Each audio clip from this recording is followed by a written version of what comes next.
اصل خصوصی خطاب تو ہمارے مہمان مکرم تشریف لا چکے ہیں، انہی کا ہونا ہے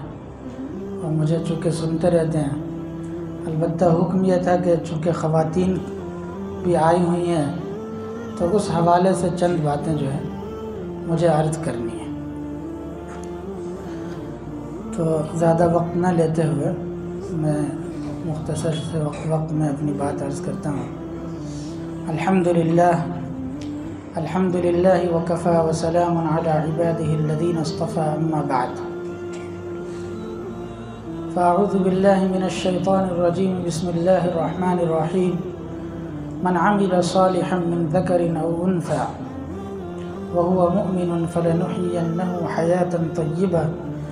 وَلَنَجْزِيَنَّهُمْ أَجْرَهُمْ بِأَحْسَنِ مَا كَانُوا يَعْمَلُونَ۔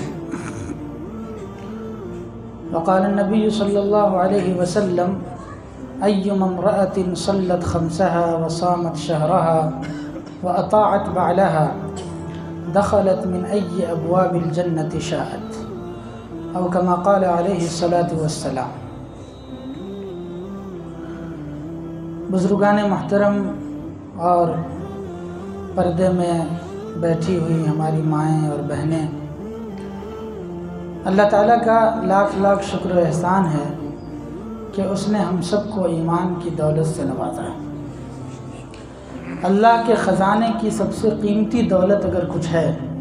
تو وہ ایمان کی دولت ہے۔ ایک شخص کفر کی حالت میں دنیا سے چلا جائے تو اللہ تعالیٰ اس کے بارے میں ارشاد فرماتے ہیں: ان الذين كفروا وماتوا وهم كفار فلن يقبل من احدهم ملء الارض ذهبا ولو افتدى به اولئك لهم عذاب الیم وما لهم من ناصرین۔ کہ جو لوگ کفر کے ساتھ اس دنیا سے رخصت ہو جائیں، کل قیامت کے دن اللہ تعالیٰ ان کو یہ اختیار دیں کہ ساتوں زمین اور ساتوں آسمان اور ان کے درمیان کی جتنی جگہیں ہیں اتنا سونا دے دیا جائے اور اتنے سونے کا ان کو مالک بنا دیا جائے، اور وہ اللہ کے حضور یہ پیش کریں کہ اللہ اتنا سارا سونا لے لیجئے اور مجھے چھوڑ دیجئے، تو اللہ فرماتے ہیں: ما تقبل منہم، وہ قبول نہیں کیا جائے گا، ولہم عذاب الیم، اور ان کو دردناک عذاب ہوگا۔ تو اگر کسی بندے مومن کو ایمان کی دولت ملی ہے تو وہ اپنے صفت ایمان کی وجہ سے ساتوں زمین سے زیادہ قیمتی ہے، ساتوں آسمان سے زیادہ قیمتی ہے، یہاں تک کہ اللہ کے عرش سے زیادہ قیمتی ہے، کعبۃ اللہ سے زیادہ قیمتی ہے۔ رحمت دو عالم صلی اللہ علیہ وسلم نے خانہ کعبہ سے خطاب کرتے ہوئے ارشاد فرمایا: اے کعبہ، میں جانتا ہوں تیری عزت کو، تیری عظمت کو، تو کس قدر پاکیزہ ہے، تیری خوشبو کتنی عمدہ ہے، لیکن ایک مومن کی عزت و عظمت اس سے کہیں زیادہ ہے۔ تو اللہ نے جو ایمان کی دولت ہمیں دی ہے یہ واقعتاً کائنات کی سب سے بڑی دولت ہے۔ علماء نے لکھا ہے کہ جب کسی انسان کے اوپر ایسے حالات پیش آ جائیں کہ یا تو اس کے جان جا رہی ہو یا اس کا مال جا رہا ہو، تو اپنے مال کی قربانی دے کر کے جان کو بچانا چاہیے، کیونکہ جان بچ جائے گی تو مال تو پھر بھی کمایا جا سکتا ہے۔ لیکن کسی انسان پر ایسی صورت پیش آ جائے کہ یا تو اس کی جان جا رہی ہو یا ایمان جا رہا ہو، تو ایسی صورت میں اپنی جان کی قربانی دے کر کے اپنے ایمان کو بچانا چاہیے، اتنی قیمتی دولت ہے۔ اور اس کی دلیل قرآن مجید سے ملتی ہے۔ حضرت موسیٰ اور حضرت خضر علیہ السلام کے تذکرے میں اللہ تعالیٰ نے قرآن مجید میں بیان کیا کہ حضرت خضر علیہ السلام نے ایک بچے کو قتل کر دیا۔ موسیٰ علیہ السلام نے کہا: اقتلت نفسا زکیۃ بغیر نفس، کہ آپ نے اس معصوم بچے کو قتل کر دیا بغیر کسی وجہ کے، لقد جئت شیئا نکرا، یہ تو غلط بات ہے۔ تو حضرت موسیٰ علیہ السلام کو حضرت خضر علیہ السلام نے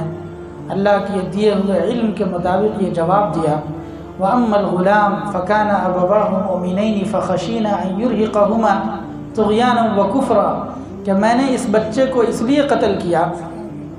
کہ اس بچے کے ماں باپ مومن تھے، اور یہ بچہ بڑا بننے کے بعد اپنے ماں باپ کے ایمان کے لیے خطرہ بننے والا تھا۔ بسا اوقات ماں باپ بچے کے لاڈ پیار میں، محبت میں بچے جو کہتے ہیں وہی کرنے لگتے ہیں، تو یہ بچہ بڑا بننے کے بعد اپنے ماں باپ کے ایمان کے لیے خطرہ بننے والا تھا، اس لیے ہم نے اس کو ختم کرا دیا۔ حضرت مولانا اشرف علی تھانوی رحمۃ اللہ علیہ نے لکھا ہے کہ اس بچے کے قتل کے بعد اللہ تعالیٰ نے ان میاں بیوی کو ایک بیٹی عطا کی، اور اس بیٹی کا نکاح ایک پیغمبر سے ہوا، اور پھر اللہ نے اس کی نسل سے 70 نبیوں کو پیدا کیا۔ تو جان اللہ کو یہ بات منظور ہوئی کہ اس کی جان چلی جائے لیکن ماں باپ کا ایمان خراب نہ ہو۔ تو اللہ نے اتنی قیمتی دولت دی ہے، جن کو ایمان کی حقیقت سمجھ میں آ گئی تھی اور جس کو اس دولت کی حقیقت سمجھ میں آ گئی، انہوں نے اپنی جان کی قربانی دینے سے کوئی دریغ نہیں کیا۔ آپ نے بارہا وہ واقعہ سنا ہوگا،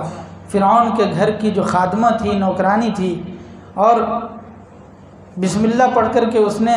جو کنگھی اٹھائی اور فرعون کو پتہ چلا کہ یہ تو مجھے اپنا رب نہیں مانتی بلکہ موسیٰ علیہ السلام کے رب کو اپنا رب مانتی ہے،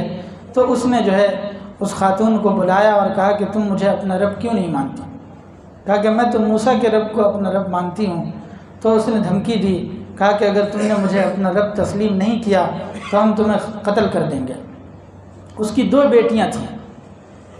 اور ایک بچی دودھ پیتی بچی تھی، ایک بچی تھوڑا چلنے پھرنے کے قابل ہو گئی تھی۔ تو پہلے اس نے اس بچی کو لیا جو بڑی بچی تھی، اور پھر اس کے بعد تیل کا ایک بڑا سا کڑا جلایا اور تیل کو اس کے اندر اس طریقے سے کھولایا کہ وہ تیل جس طریقے سے وہ جب کھول کر کے بالکل گرم ہو گیا تو اس بچی کو اٹھا کر کے زندہ اس کے اندر ڈال دیا۔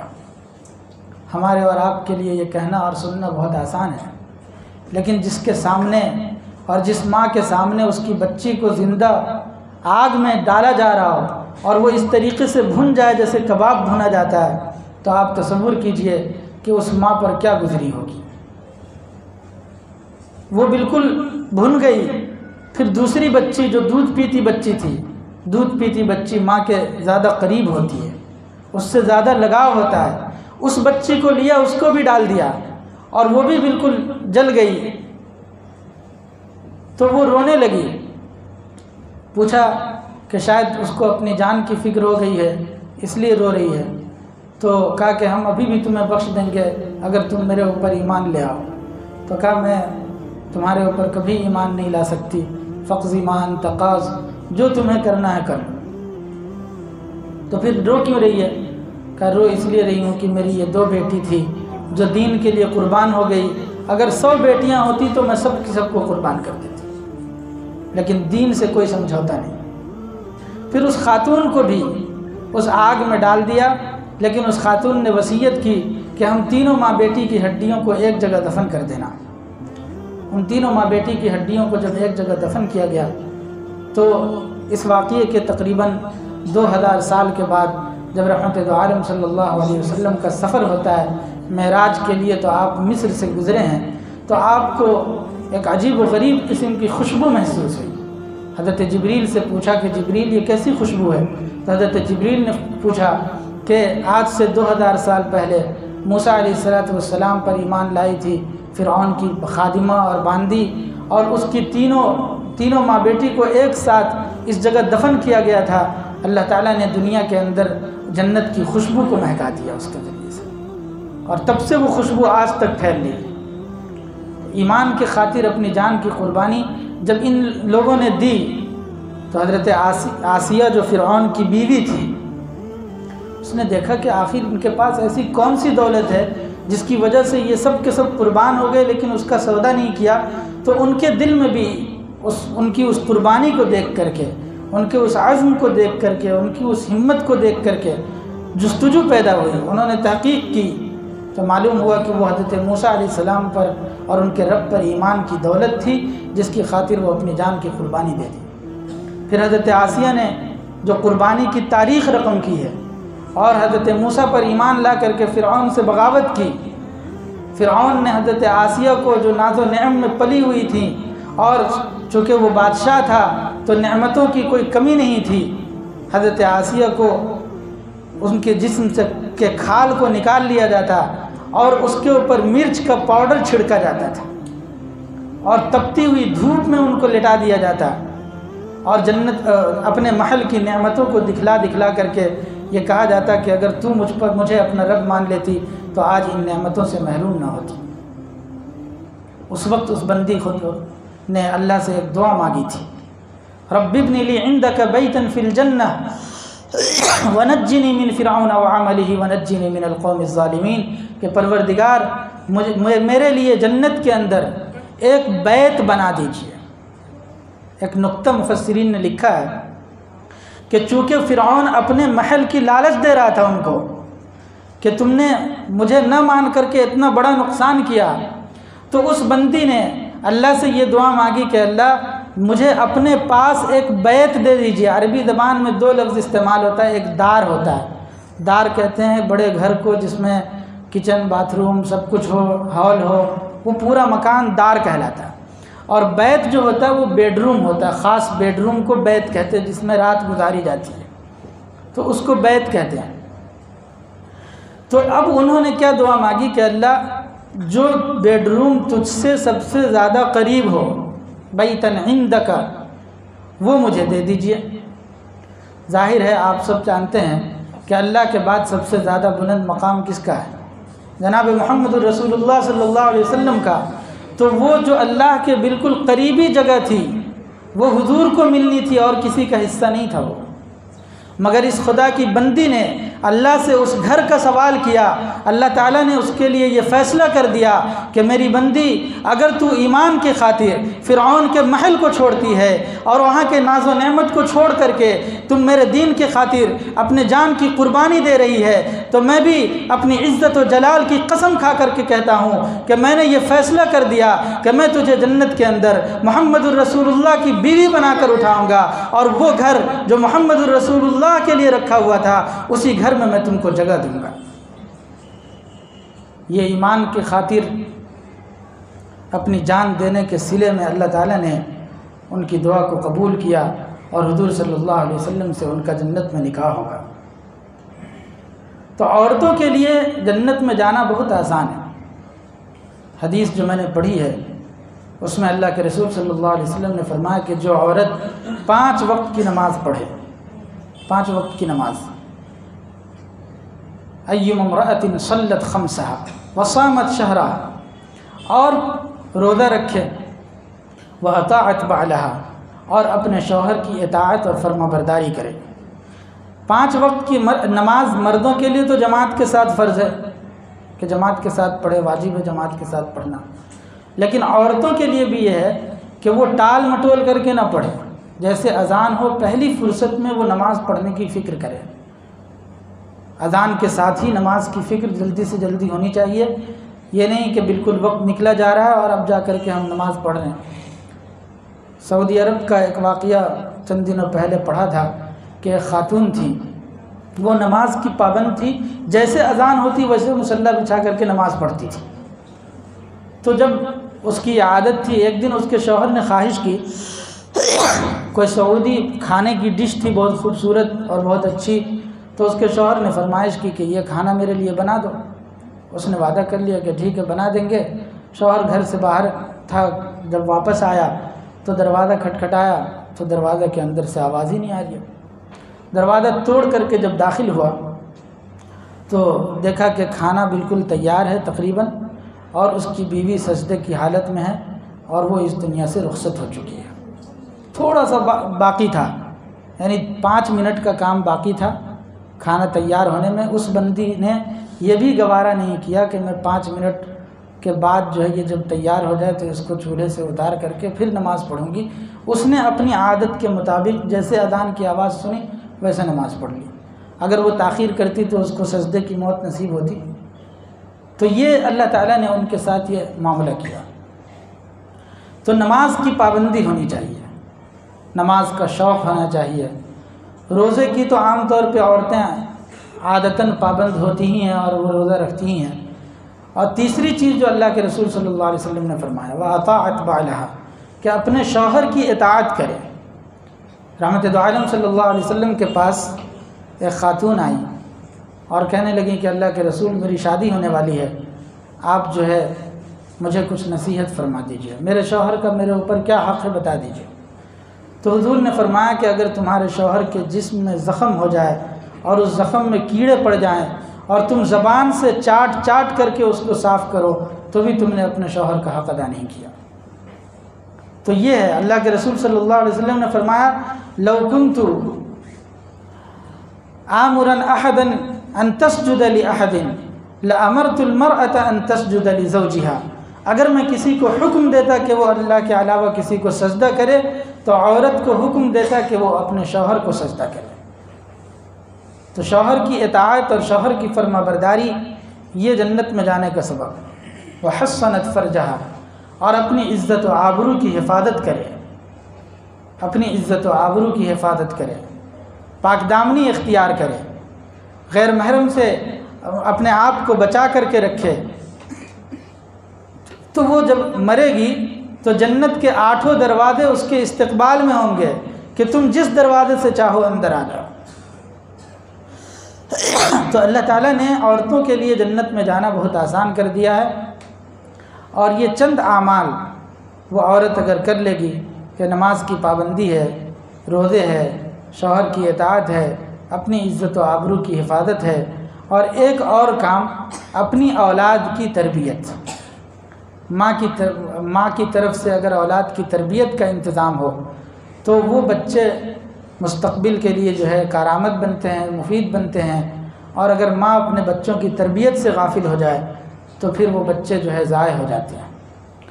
تو عورتوں کی خصوصی ذمہ داری، چونکہ مرد کے ذمے کمانا ہے، باہر کی زندگی ہے، لیکن عورت کے ذمے یہ ہے کہ وہ گھر میں رہتے ہوئے اپنے بچوں کی فکر کرے،